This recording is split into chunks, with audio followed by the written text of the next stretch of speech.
فاتحہ.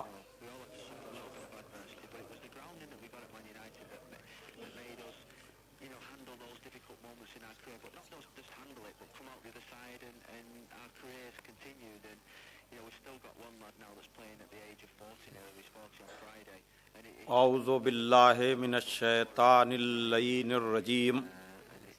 بسم اللہ الرحمن الرحیم. الحمد للہ الذی ہدانا لہذا وما کنا لنہتدی لولا ان ہدانا اللہ. لقد جاءت رسل ربنا بالحق. الصلاۃ والسلام علی النبی الامی العربی القرشی المکی المدنی البطحی الابتحی التہامی الدافع جیشات الاباطیل والدامغ صولات الازالیل مولن الحق بالحق ابی القاسم محمد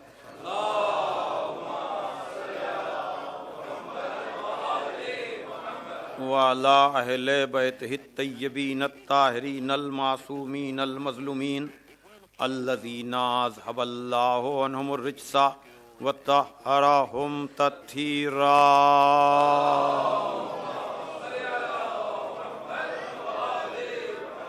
ولعنۃ اللہ علی اعدائہم اجمعین من الآن الی یوم الدین.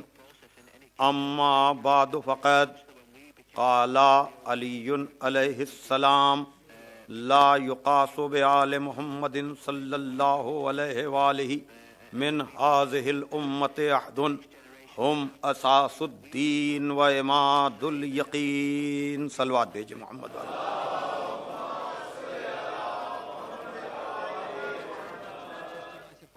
بزرگان محترم و دوستان عزیز، آپ حضرات کے سامنے گفتگو کے لیے جن مقدس، مبارک اور ناقابل فراموش الفاظ کو گفتگو کا ذریعہ بنایا گیا ہے، یہ الفاظ نہج البلاغہ کے دوسرے خطبے کی امانت ہے، جہاں مولا کائنات ارشاد فرما رہے ہیں کہ امت کے کسی بھی فرد کو آل محمد پر قیاس نہیں کیا جا سکتا.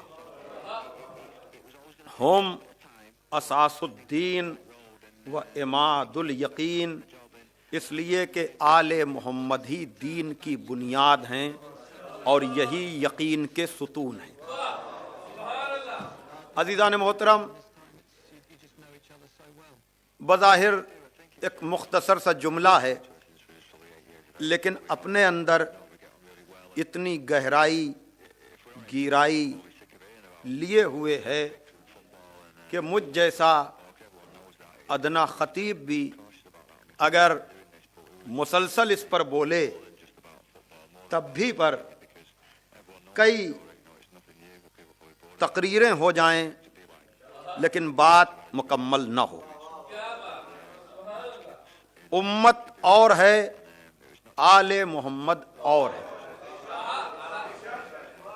یہی ایک ایسا موضوع ہے کہ جس کو آپ ہر آدمی اپنے علم، اپنی معرفت، اپنی آگہی کے اعتبار سے بھی اگر تجزیہ کرتا جائے تو یہ کہتا جائے گا کہ امت اور ہے، آل محمد اور ہے.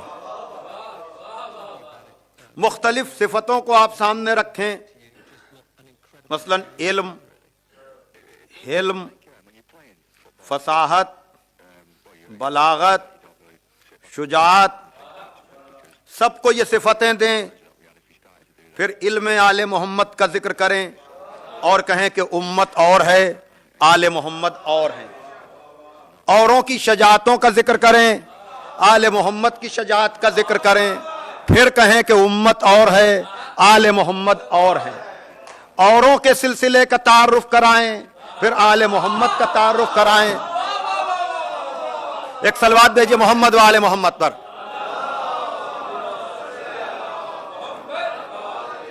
اور اس میں بھی آپ اپنی فکر کو محدود نہ کریں کہ گنہگاروں کو سامنے رکھ کر یہ کہیں. صلوات بھیجئے محمد وآل محمد پر.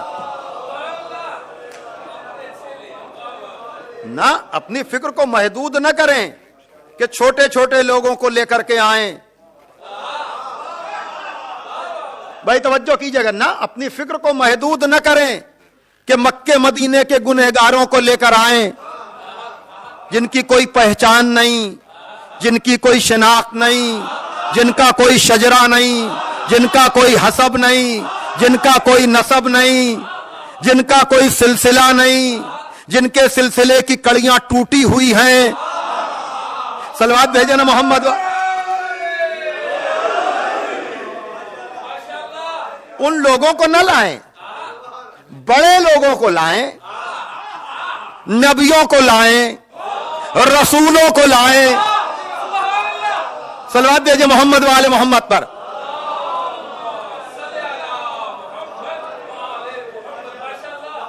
بڑے لوگوں کو لائیں, تب سمجھ میں آئے گا کہ آل محمد کیا ہے. بھائی توجہ کر رہے ہیں کہ نہیں؟ امت میں آپ خالی گنہگاروں کو نہ سمجھیں کہ نبی کی یہ فکر محدود ہے. بھائی جب سے نبی تب سے امت. بھائی نبی کے فوراً بعد جو بھی مخلوق ہے وہ سب نبی کی امت میں ہے نا. اگر پیشانی پہ پسینہ آیا, بھائی توجہ کیجئے گا, اور اس قطروں کے سلسلے میں انبیاء بنے, بھائی توجہ کیجئے گا. اب علامہ عرفان حیدر عابدی مرحوم کا یہ جملہ ہے کہ بھئی بات یہ ہے کہ جب نبی کا یا علی کا جو بھی سمجھ لیں آپ, اس میں نبی زیادہ حلق سے اتر جاتا ہے, علی کے سلسلے میں پریشانی ہوتی ہے.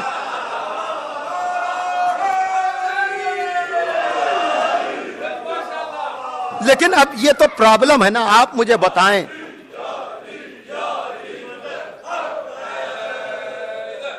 یعنی نبی کے لیے میں کچھ بھی کہوں کچھ کسی کو کوئی اعتراض نہیں ہوتا. ادھر وہی چیزیں ہم علی کے لیے کہنا شروع کریں, یہ کیا کہا, یہ کیا کہا. ارے انا و علی من نور واحد کا مطلب نہیں سمجھے کیا؟ ایک صلوات بھیجے محمد وآل محمد پر.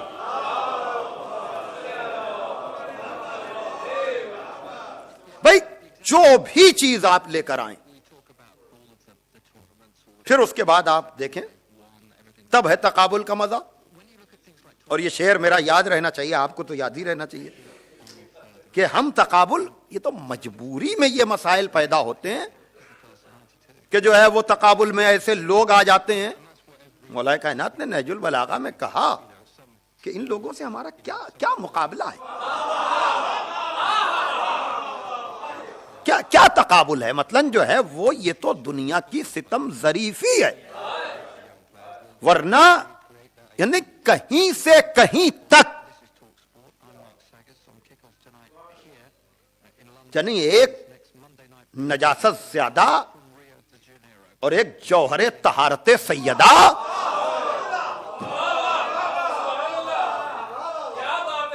کوئی تقابل ہے؟ تو عاشور کاظمی نے فیصلہ کیا کہ ذکر مہر و ماہ میں ذروں کو لے آتے ہیں لوگ. ذکر مہر و ماہ میں ذروں کو لے آتے ہیں لوگ, خود ہی کرتے ہیں تقابل, خود ہی شرماتے ہیں لوگ. صلوات دے جمع.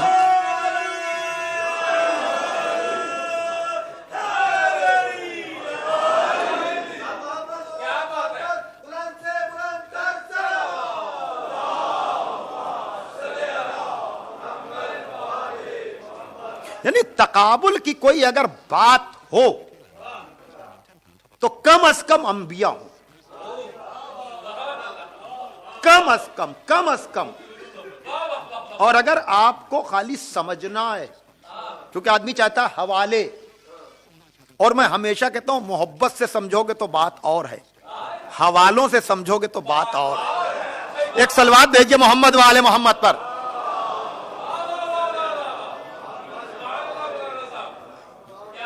ایک بات میں خالی بتاؤں گا, پھر اصل مطلب پر آؤں گا.